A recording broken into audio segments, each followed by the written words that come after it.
they'll have published fairly quickly.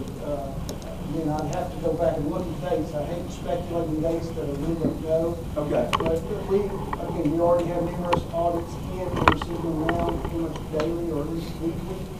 They will continue to come in till later this year. The earliest, most likely, this one would have come to the district would have been late 11.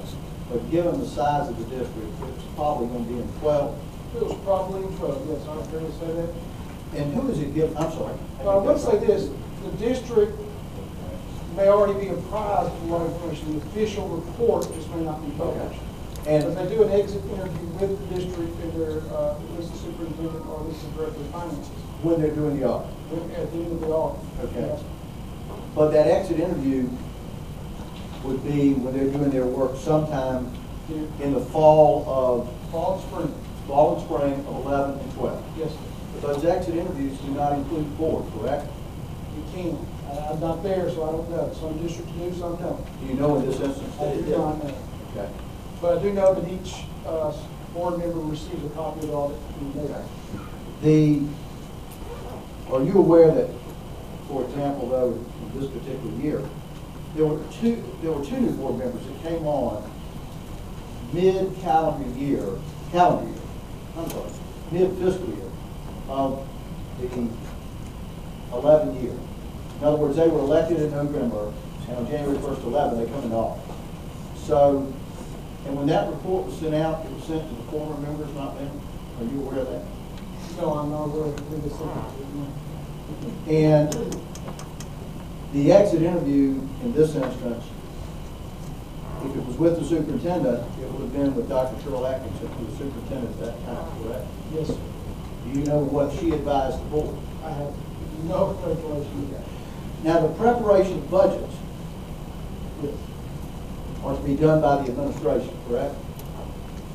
The district administration. Yes, sir. No, I'm sorry, I said administration. I guess I need to be a little more specific. The district's administration, correct? Yes. In fact, for accrediting purposes, the board isn't supposed to be helping to build that budget. They have to approve. They do not. Correct. Right. Yes, sir. So they have to rely upon what's brought to them by the administration to look at.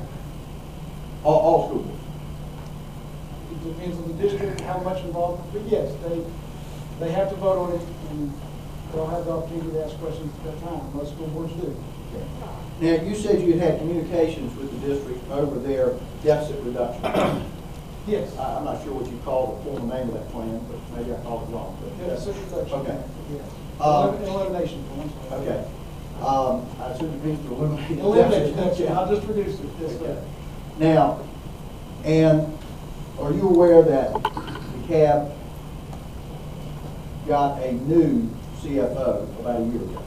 Yeah. After all of this came to the district's attention. Yeah, I've met with them a couple of times. Yes, sir. Okay. Do you have any reason to doubt that he is sincere about addressing these issues and getting the report in time? I have no reason to not believe he's not sincere, but I will have a better understanding once I see the deficit elimination plan. Okay. But you know that he is on it, correct? Because he's communicating with you. Yes, I've talked to him and one member of the staff. And you have no reason to expect that it won't be timely given to you. And as far as you know, it's going to come time. They haven't asked for an extension. One member of his staff said they may not be able to have it by February 28th, but I have not received anything in writing. It's over the phone. So I would have to say, they said that they might not have it by February 28th. If that's over the phone, I have no documentation. Okay. But you know they're working on it. Yes, sir. Okay. Now, are you aware that this accounting system that they were using in regards to this charting of accounts, that after the report came in, the board instructed that they changed the system to match what the state wanted to match? I am aware because I know that they hired the consultant, I believe, to come in and help them with that, and I'm familiar with that. So that is something they did to address the issues that this audit revealed. This 2011 audit did, yes. They brought a consultant in to adjust it, to make, not adjust the numbers, but adjust the processes they use in order to meet the requirements that you want them to meet. Correct? I cannot tell you what they're going to need for. I just know he's been communicating with members of my staff about issues with charts of accounts. I don't know that he's taking them over. I don't know. You don't know where he's taking it? I don't know where he's taking it. I don't know if he's taking it to our chart of accounts or another chart of accounts. I really don't know. Okay. But you do know they've got a consultant, he's working on the chart of accounts? It's my understanding based on third-hand information. Okay. And you have communicated directly with Mike Perone, the new CFO? On certain issues, yes. Right. I've mainly talked to members of the staff about the definition of elimination.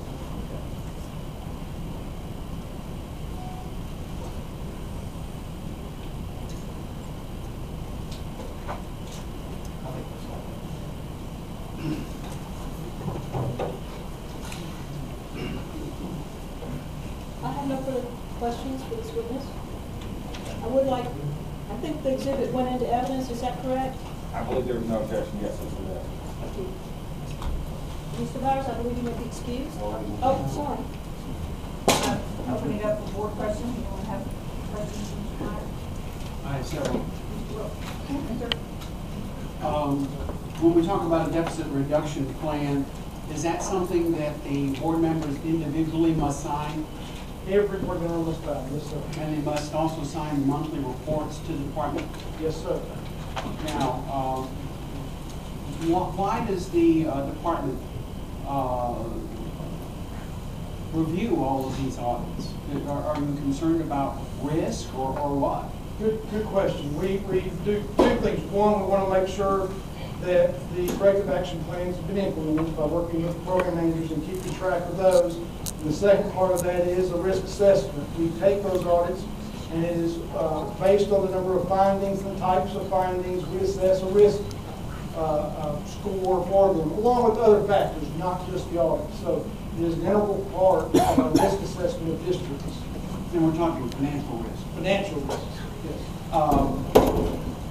Have you developed a risk assessment or rating for DeKalb County Schools? Yes, we have. And they're on high risk. One of 15 districts on high risk. Okay. Do you know how long they've been on high risk? I'm sorry, yes. I've only been on it for just a few years, but that's all I can say. Okay. I know exactly. Does your department work with new CEOs, providing information, answering questions, etc.? Yes, we try to make contact with all districts, small and large, when they have whether they have UCOs or even ones that have been there for a while. We do this with a limited budget through webinars. We do this through site visits, especially now. I will visit each district that's in deficit. We do make sure to visit those at a minimum. We work with professional organizations such as the Georgia Association of School Business Officials, and we do seminars with them at least twice a year. And I also work with the Department of Audits during the summer. Me, along with the Department of Audits representative, do workshops throughout the state. We travel throughout the state during the summer doing workshops to assist districts with their any questions they have and current issues that they have. So we try to do extensive work with all districts. Have you worked with the new CEO? We have met with him here at least once, that I can recall, and we've been to the district and visited with Mr. Plum. What would be some of the problems and concerns that came out during those visits? One of the concerns that we have during the first visit was we have to spend some time on the federal drawdowns. That is an example. That was, I remember the first, we had some people from our grants accounting talk to them about the timeliness of drawing down funds. It's also one of the things in our risk analysis, if they're not drawing down funds on a timely basis, we wonder why. That's a signal that there may not be good controls in place. And in DeKalb, he had just been on board just a few months at that time, and we wanted to emphasize to him that that's one of the things that they need to look at, is that they're spending federal dollars, spending money on federal programs, but they're not, the funds are here, so they're having to use general fund money to pay for that until they draw down the funds. And there's a big gap when the expense occurs to really draw it down. And that was one of the things we discussed with them. So if I'm understanding what you told me, there they had money available to them as a district that they weren't drawing down. Yes, sir. How much? Millions. I have to look at each program, but Title I, we're talking significant dollars. Like 2 or 3 million? No, it'd be more in the tens of millions, total especially. But by Title I being the biggest one, I have to go back and look at specific dollars. But at that time when we were talking to them, they were tens of millions. Thank you.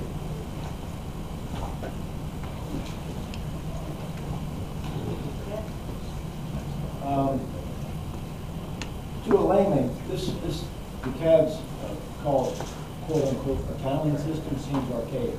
Is it? I do not know what system they have. I just know it does not conform to. From your perspective, I don't know what they're using. I would question, personally, I would question why you would want to do a different system, knowing that you've got to report that information. You're creating work that may be unnecessary. There may be an internal reason why they want to do that. I do not know of reason. So in that essence, I would say it would be unnecessary. I'm talking archaic. how does their system compare to other large systems in the state? From a financial point of view, From your perspective, you have to work with them. from a financial point of view, they, and I can only speak, I've mainly focused on the last few years since I've only been up here in the last year and a half. My estimate, in my opinion, me being in the position I'm in, they did not anticipate very well in 12. The revenue dropped. Looking at their numbers, their local dollars dropped significantly, but their expenditures did not drop at all. That most districts, especially the large districts, there are some districts that have anticipated. In metro districts, the property taxes have dropped significantly more than maybe others. So from that perspective, I think Let me interrupt you. Are your findings here, are there more here with DeKalb than any other larger district in the state as compared to other larger districts? Or is this a norm? No, the number of comments, they had few findings, but a lot of management comments. Those number of comments are abnormal. I would say, looking back at the top, and this is all 180 districts. It's only 10 or so would have this many management comments, more than 10. So it's very unusual to have that many issues that have to be addressed. Okay. One last question. So they have to file a report by the end of next February 28th? February 28th is the date all the systems that are in deficit need to have a plan, an elimination plan back to us. What are repercussions if that isn't done?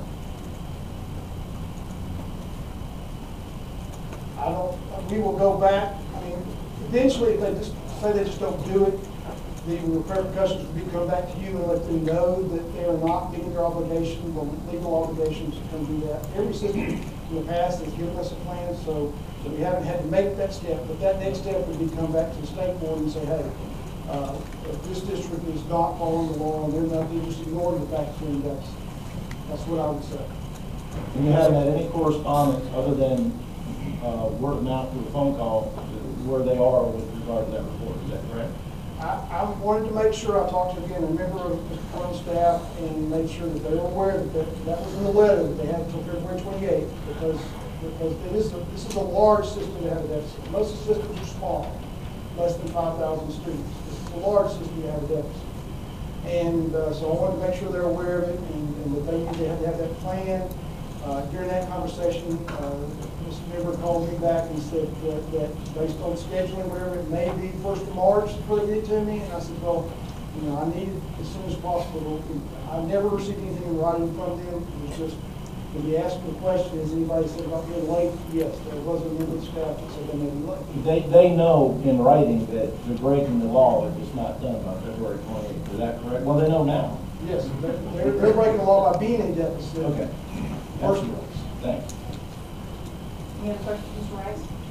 I'm trying to get some sense of the relative size of the budget compared to the deficit rather compared to the total budget. You said it was 14.4 million in deficit. What is your total budget? I believe that this is general fund, this is not include federal funds, their budget, and I'd have to give you the exact number, but the guesstimate's around 800 million. That's correct. Right now, it's been higher than that, but lately with the declining revenues, it's been about 800 million. And with federal funds, it could be It'd be quite a bit more. higher. Yes. Thank you. Mr. Myers, you've been with the department now a year and a half? Here in 3 months. Year and That's been too long. During that entire time, the CAP's been on high risk, correct? Yes, sir. To your knowledge, for the last 2 to 3 years, they've been on high risk. At least 2 years, yes. Have you, and then on high risk though, or like you said, 10 districts, where you about the approximate? So 10 to less- 15. All right, 10 to 15, so roughly 10% or less of the Yes. entire. Have you seen any sense of urgency from the CAP school board to come off of high risk and to deal with the issues at hand?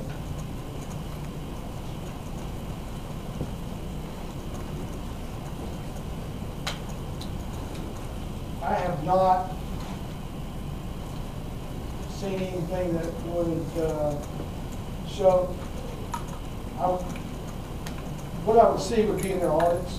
First thing, there's a 12 audit show that. I haven't got that yet, so it's difficult for me to answer. Their high risk status was before they went to deficit. The deficit put you at even a greater risk. So now they're going to be even higher. So to answer that question, just in general, I would say no, because they allowed themselves to go into deficit even after they were in high risk. So just to answer that question. No, I was asking you an opinion question. Yes, that's my opinion. Thank you. Johnson. This category high risk, and you say there are about 15 systems that are on high risk. Obviously, we established the operating deficit that's the problem. What else constitutes a high risk? What puts someone in high risk? Okay, that's an excellent question. Again, we look at the audits, how many findings they have, how many management error comments they have, are they in deficit? All these have point values associated with them. We look, one of the things that we assess, and some of these are small points, but we do assess because it is a risk if they have a new superintendent, if they have a new CFO or finance director, because that's changing. If they change accounting systems, that causes risk.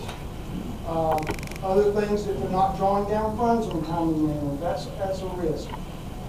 If they have internal control issues within the audit, they may have audit findings for other things, but they may not be internal controls. We look at that, we add extra if there's internal control findings, because if you have internal control problems, there may be other issue that's not coming to surface. So those are the type of things that we assess. That may not be all the categories, but that addresses most of the categories.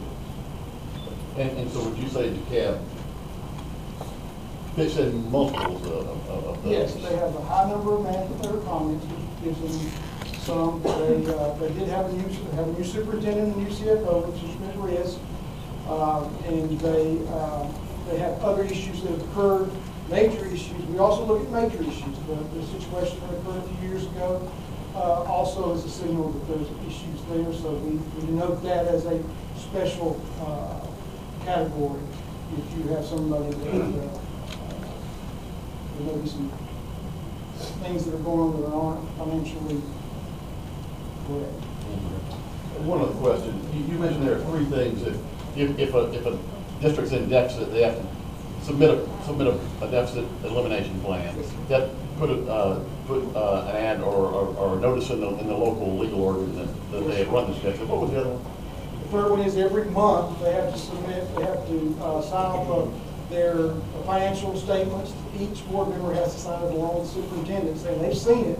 They're aware of basically that tells us they're aware of what the monthly financial statements are, and they send it to us so we can document it. Okay, thank you. Ms. Beckman, do you have a question for Mr. Meyer?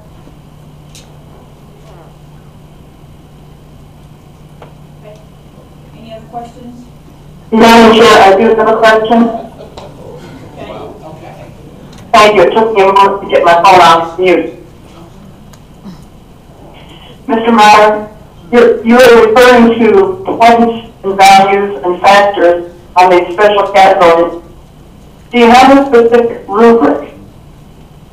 Yes, we do. Can that rubric be provided to the board? Sure. I mean, yes, we can provide. Thank you. I'm going back on mute. Thank you. Any other questions for Mr. Meyer? Mr. Chairman, in light of the questions, I do have a couple of others I'd like to ask. Let me, Mrs. Hackemeyer, do you have any further questions? No, I do not. Mr. Wilson, go ahead. Thank you, sir.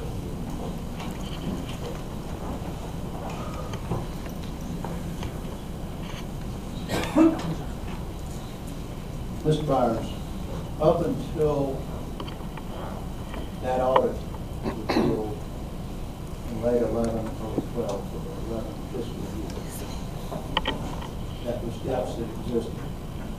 The system had a fund balance each year before that, correct?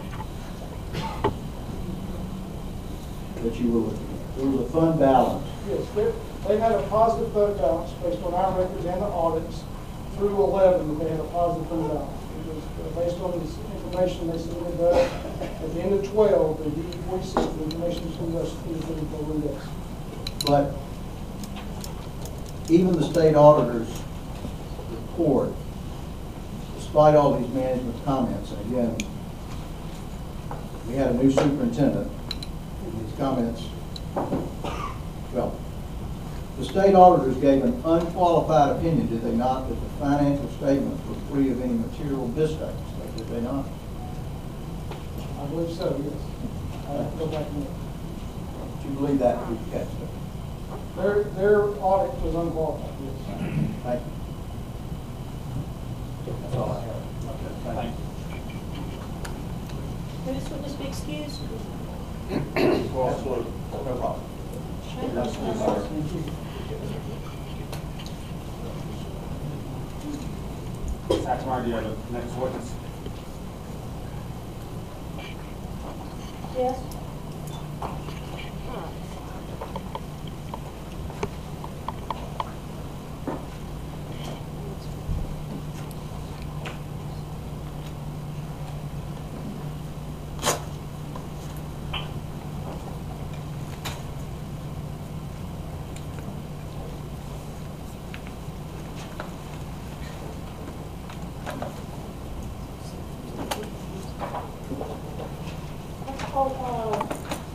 Sarah Copelin-Wood to the stand, please.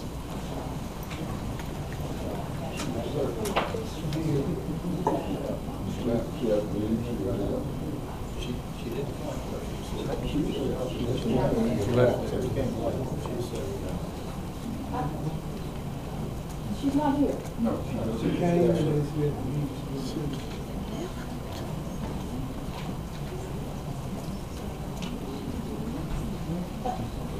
I'm not sure if y'all heard that. I'll speak to him. Thank you. Ms. Wood, parent. Microphone, please. I'm sorry, thank you, sir. I apologize. This morning when I arrived, I was told, I believe by Ms. Thurman, that someone had advised me that Ms. Wood was sick. But then she did show up. She showed up late, and they tell me that she left back to work. So that's all I can tell you, but she is not presently physically here.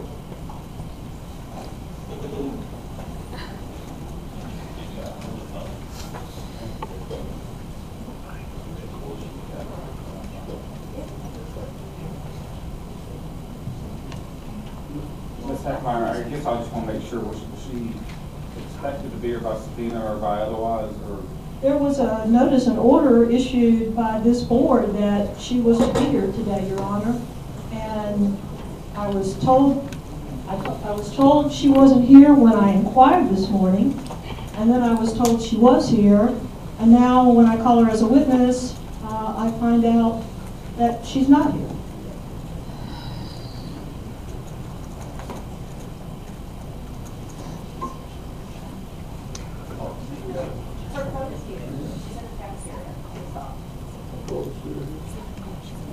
Well, they're reporting that she is supposedly still here in the cafeteria. I haven't been in the cafeteria, so I don't know. Do you have another witness we can call before Well, I'd her? like to call Ms. Woods next, please. She's the longest serving member of the board.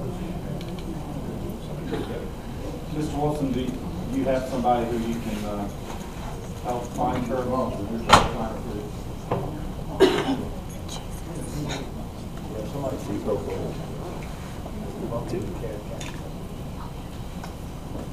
Madam Chair, should we take a 5-minute recess while we're waiting for this one? We can do that.